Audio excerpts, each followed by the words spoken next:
The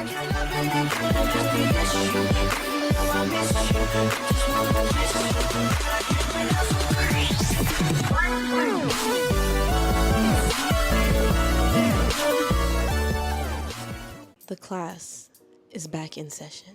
Welcome back to Earth to Trinice. I haven't recorded a video in 3 weeks. 3 weeks. I am recording this video that is going to be put up today. If this is your first time on my channel, please make sure you at least check out another video besides this one.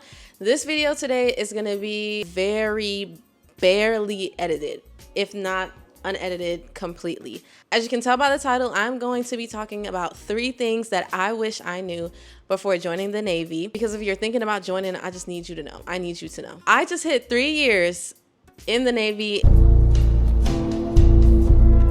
in October 4th, actually. And I just want to talk about 3 things that I wish I knew. So number 1 is going to be what I call the big 3. 3 things that I think is a huge part of your military career is the branch you choose, the location, and the job. The job. Now, people are obviously a huge part of your career as well, but you can't control the people, so I'm not even going to talk about that today. First, we're going to start off with the branch, right? The ranking I have always heard for branches has always been Air Force, Navy, Army, Marine. I don't even be hearing about the Coast Guard or nothing like that. No hate, but I personally don't hear anything about the Coast Guard. If you are not in a time crunch, I suggest that you do your research heavily on whatever branch you choose. Do some research into that branch. Do some research into that job. Do as much research as you can on the job. And honestly, I tried to, but I didn't try that hard, if I'm being honest. Do as much research as you can. Talk to people that actually do that job. And even then, don't take what they say as an exact experience. Like, don't take that as that's what your experience is going to be, regardless, because everything is different for everyone.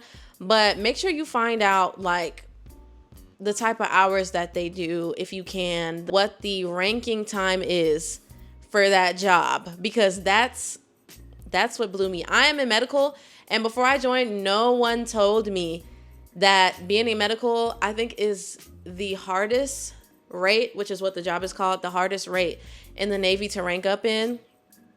It might be something else that's beating us, but we up there. We're up there. It's so hard to rank up as a corpsman. Just make sure you do your research in that, y'all. Lastly, the location.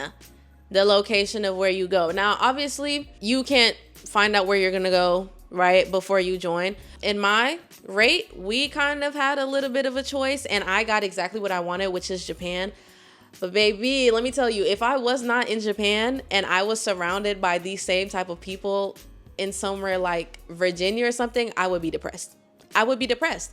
The only thing that keeps me going is the fact that I live in Japan and I love it here so much. But I'm telling you, pick that location wisely if you have an option to, or talk to people who have been stationed where you're going to be, right? Which all of this you'll find out as time is due. You'll find out where you're going to go, obviously, as time is due. All of this varies. You could be in Virginia with the best people ever and love your life more than I'm loving it out here. Or you could be in Korea, loving your location, hating your job. Like, it all varies. It all varies, which I know is not the best thing to hear, but it's honestly the truth. So number 2, another thing that I wish I knew was that instructions are different everywhere. Now, if you haven't heard the word instructions in relation to the military, the Navy in general, instructions are basically kind of literally what it is. It is a set of rules, a set of instructions, a direction for the place that you are at, or the entire military in general. Regulations are also called, uniform instruction, hair instruction, things that tell you what you're supposed to do and not supposed to do. The reason why I think this is such a big deal is because you have instructions that apply, as a blanket across the whole military or across the whole Navy, such as hair standards and things like that. But a lot of instructions are somehow always up for change. Housing per se, which is also going to kind of filter into number 3. But housing, you have instructions for housing in the States. Like they do BAH and stuff over there. And I've talked about this in my housing video. But you come over here and they have different instructions on housing. We don't get BAH, we get something called yalllll. And a lot of things are also up to not just your direct chain of command. Our commanding officer could change our uniform regulations, because if you work in the hospital and you work under him and he changes that, you're gonna wear whatever that man puts in the instruction, okay? He can change our liberty for our command, which is the hospital. We could have to come home at 9 o'clock while everybody else has to come home at 10. Like, it's things like that, right? That I just wish I would have known, because I listened to other people's experiences that have never worked where I've worked at, have never lived in Japan, and I got here and it was a complete smack in the face. And number three, do some research on the benefits. Real research. Please try to talk to somebody in the Navy who will not lie to you. Granted, benefits are benefits, right? It's still a little bit better than what you're gonna get in the civilian world. You know, I will not put it down. I love it. I'm thankful. I'm here for the benefits, okay? But I do think a lot of people join with just the general term of like, oh, free healthcare, free housing, free college, you know, without thinking about the rules and what you have to do and things you have to deal with for those benefits. So let's start off with healthcare, right? Free healthcare is amazing, or free for the most part, right? They take a tiny bit out of that from your check, but for the most part, free healthcare. It's great. I love being able to be seen and not pay for dental, for my medication and things like that. But what you have to deal with for this free healthcare, baby. Now, I thought I had it pretty bad until I talked to people who are stationed on ships, and someone that I know that's in the Air Force that's stationed in the States. Medical apparently just sucks anywhere, right?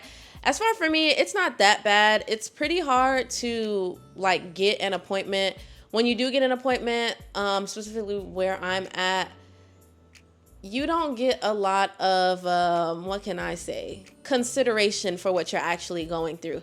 You know, if you have anything more than a simple cough or strep throat or COVID or whatever, best believe you're going to have to put up a little bit of fight with these doctors to actually take you serious for what you're going to, right? Which, not really that different from the civilian world. What I talked to my friend who's stationed in the States about, the medical over there is horrible. It takes them months at a time to get an appointment.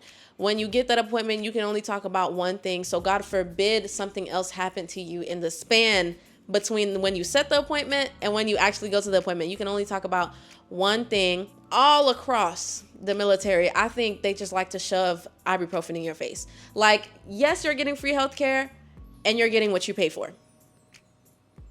Right. College, free college. This is also another great one for people. Again, not putting any of these benefits down, but there are certain things I believe that recruiters and people should tell you, which they're not going to tell you, but they should, before you join, which is things like, when I joined, they had just changed the instruction for TA.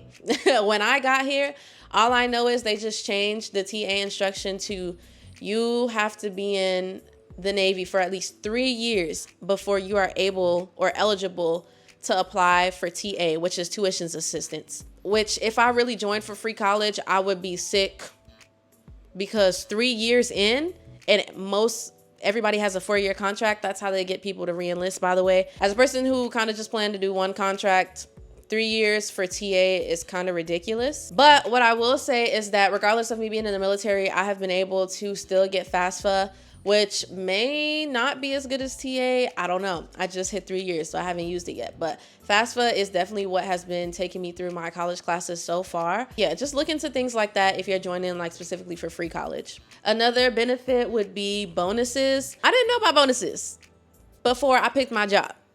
So I picked my job, which, like I said, I am in medical, right? Left, went back, talked to my recruiter, and then he's like, oh, did you get a bonus? And I'm like, no, what bonus are you talking about? Come to find out. Come to find out. Literally, if I would have waited one more week to choose the job that I chose, I would have had a 10K bonus. I would have had a 10K bonus. I would have had a 10K bonus. Now, granted, with the bonuses, even that has some stuff to it because your bonus is taxed. I can't tell you much about that because I don't have a bonus, but your bonus is taxed. From what I've heard, you don't get the bonus all at once. They give it to you in increments. Extra money is extra money, so I'm not putting it down. Things are always changing, okay? Things are always changing in the military. Like, if you talk to somebody who got out a couple years ago, anything, it has changed so much, you might not even want to take their advice. Nothing is the same, so make sure you look into that. And then also real quick, what I consider the number one benefit is housing.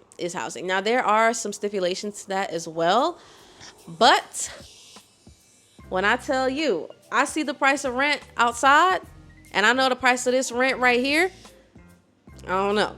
I will thank the military for that, for sure. I am absolutely ecstatic about my apartment and not having to pay these bills that I be seeing because they pay for it all.